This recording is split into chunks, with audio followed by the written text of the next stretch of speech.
Hello, everyone. My name is George Hamilton III, and I am the creator of the blog/vlog site called Shooting for the Stars.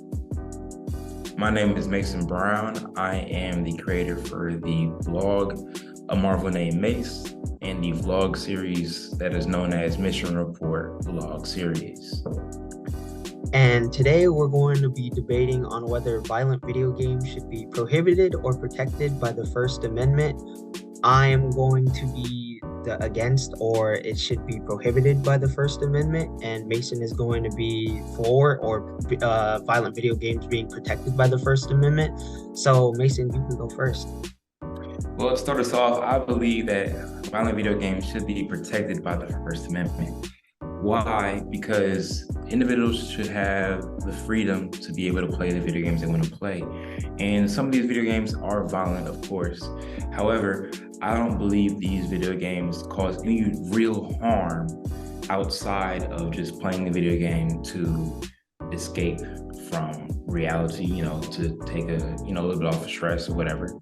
And I also think that with this, it's used as a medium to alleviate stress, for people to, step away from their real life. When stuff gets bad, you just want to relax for a second. So you go to a video game to take some anger out on a video game instead of in real life.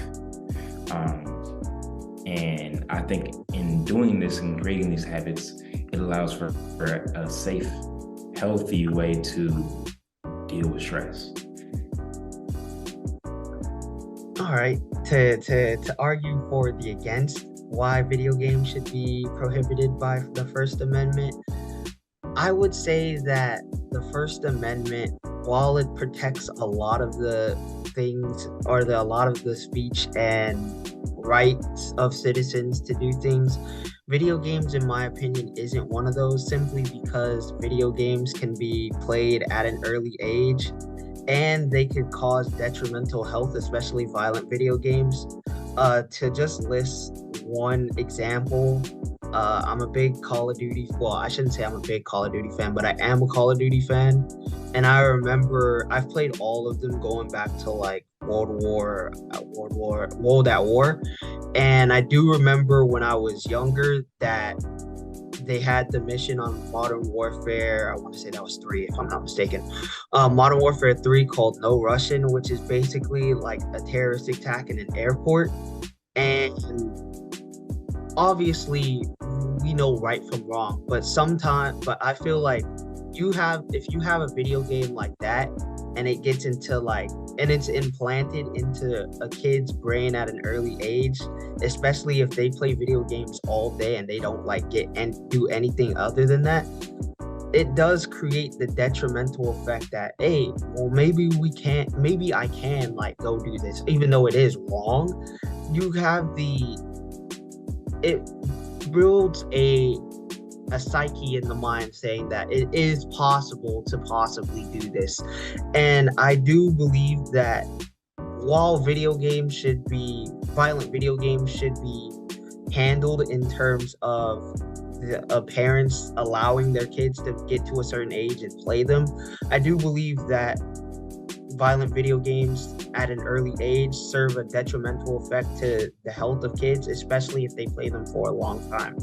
So that's why I would argue against the violent video games being prohibited by the First Amendment, is because they could create scenarios depending on the age of the kids, and they could create a scenario of detriment to where the kid actually believes some of the stuff is real and that he might not get any consequences from it.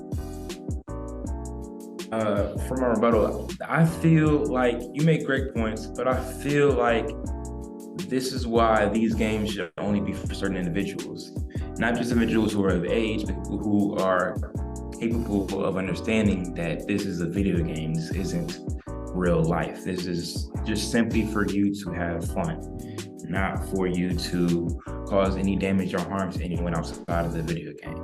Video games are meant for enjoyment. They're not meant for harassment. So this is why I believe, parents, video game makers, everyone involved with video games should make sure that these are only being in the hands of those who are capable of understanding this is a video game. This is not real life. This is just for me to have fun. My rebuttal to your points and your rebuttal to my points would be that while parents should be held responsible for what age range their child should be allowed to play violent video games, we all know that some parents aren't really responsible and some parents don't check on their child.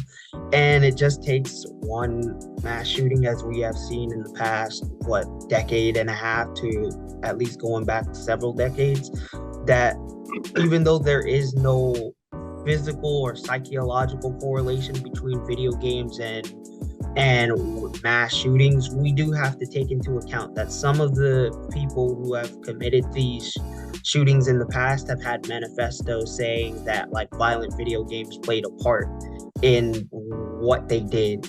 So in my opinion, it would be hard to say that violent video games don't have an effect on children at an early age, but it is up to the video game makers and retail stores, in my opinion, to have a certain age limit on where you can buy or play video games at a certain age. I do believe that, I mean, we live in an age where you can play video games going back to like the 80s and 90s. So I mean, in my opinion, I just feel that once you get to a certain age, that's where you should be allowed to play video games. But it's one of those ones where we see these shootings happen at preteen and teenage age, and now these gun laws are being held at these shootings are now they're now happening at high schools, middle schools, even elementary schools, as we've seen with the 2020 with the 2022 Uvalde shooting. So I just feel that violent video games do have an effect on like the psyche of people, and it's up to parents and family members to always check on their children, because sometimes the children take these games too literal, even though it is supposed to be meant for enjoyment and getting away from reality. Anything else you want to add?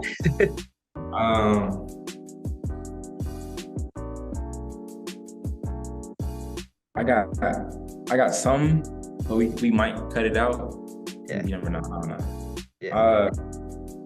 Studies that claim there's a link between video games and video game violence and real life violence are flawed, because many studies don't necessarily include all the factors that are necessary. They don't include just how much family history and mental health of the users using the video games are taken into account. You got to take into account the environment that they're in and what they're learning outside of the video games. What are they being told, or what are they learning outside of video games to make sure they understand this is just a video game. Don't take any lessons from this. This is just for having fun, you know?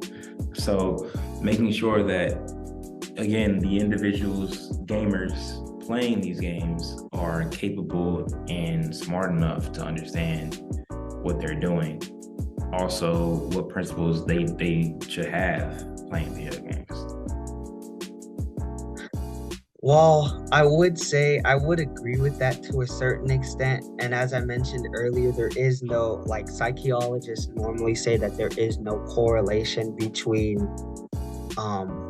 video games and mass shootings or whatever, and mass shootings or like attacks on schools, if you want to call it that. Mm-hmm. I will say that in an article I read as well, in 2007, the American Medical Association's Council on Science and Public Health issued a report likening excessive use of video games to a gambling addiction.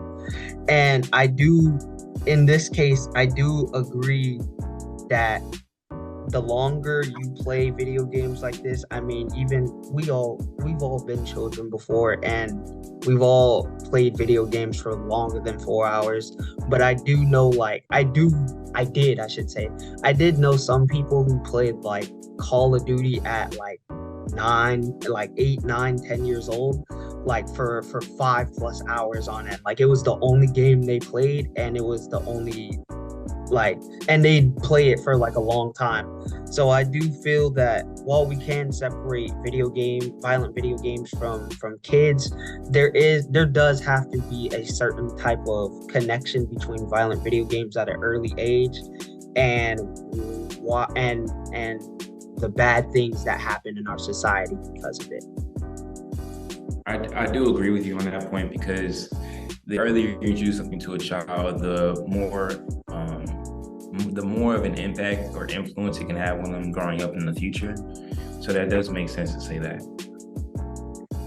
Yeah, I mean, I guess that even though there's multiple reports that say, or multiple studies that say there isn't a link between violent video games and kids, you could make the argument that there is. But I mean, at the end of the day, we'll agree to disagree, and with like maybe some more studies in the future will link the two together at some point. But at one point there has to be a connection between, because we can't, the more attacks that happen, especially in the United States, there has to be, especially with younger kids. It's not like it's not like we're talking about adults here committing these crimes at schools and such. We're talking about like 15, 16 middle schoolers at times, like bringing guns onto campus. So at some point there has to be some type of correlation between violent video games and realism between kids, and how playing violent video games at a young age kind of leads to that. But at the end of the day, as I said, it's agree to disagree at this point. But yeah, I think both points. My fault. I interrupted. No, go. I'm done. I think both sides got valid points, great strong points, and I think it's just now it's at the point where you just need to make sure that we're raising kids who are capable of I'm not gonna say the same thing. Make sure we're raising kids who are gaming are understanding that they're just playing a game, and then also understanding that they have the knowledge and the intellect to know how to use the information they gain from playing a game and make sure that information is not being used in the wrong way. Yeah. As well as making sure that we watch how we give access to certain information. So that's how I feel. Agreed. Is there anything else you want to add outside of that before we close it? No, actually, I think that's all I had to say for real. Yeah, same here. We'll close it out. I'll see you guys on the next vlog or blog / on Shooting for the Stars. My name is George Hamilton. Until next time, I'll see you on Mission Report. Tune in to Marvel Name Mace on WordPress. Deuces. Peace.